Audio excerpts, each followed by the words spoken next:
Welcome to Touring the Vault with Katherine. I thought today I would focus on a particular poster artist that I think has been a little bit forgotten. Her name is Bonnie MacLean, and she is one of the very first poster artists of the psychedelic era, 1966 to 71. Got her start with Bill Graham. Actually, she was his wife. Bonnie and Bill worked side by side at the original Fillmore Auditorium, making it the grand palace of historic rock and roll culture that we know today. And she would be behind the scenes largely while he was the man in front. She would be collecting tickets. She would be counting receipts at the end of the night, handing out handbills. She was also the gal who would draw with chalk at the chalkboard at the top of the stairs the upcoming lineup for the next event. And that's kind of how she got her start as a graphic artist. Pretty good at the chalkboard. So Bill, Christmas 1966, gave her an easel and some art supplies and said, "Bonnie, why don't you try your hand at some posters?" And that's exactly what she did. She rendered 32 different posters between 1967 and 1969 for Bill Graham. And I want to feature her work today. Oftentimes when people talk about the poster artists of the rock and roll psychedelic era of the 60s, they tout the big five: Rick Griffin, Stanley Mouse, Alton Kelly, Wes Wilson, Victor Moscoso. I'm going to start featuring some of the lesser known artists that I think are just as impactful. And this one today, the gal in the bunch, is Bonnie MacLean. These are some examples of Bonnie MacLean's work during her time as the featured poster artist at the Fillmore Auditorium. As you can see, the bulk of her posters have centered, as the centerpiece of artwork, the human face.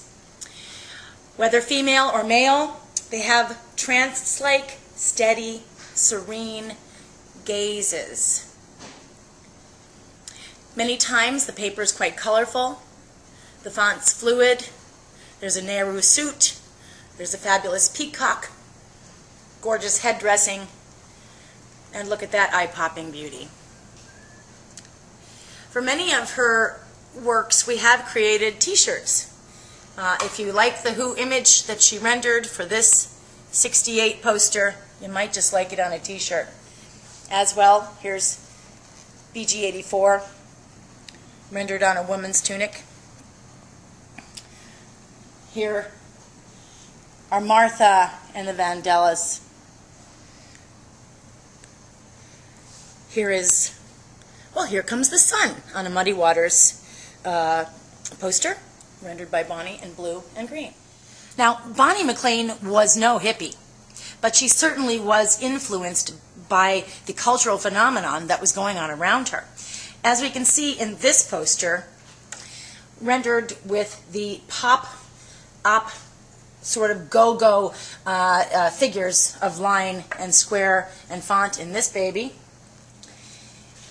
And in this, not so serene a portrait, but much more ethereal, spacey, psychedelic.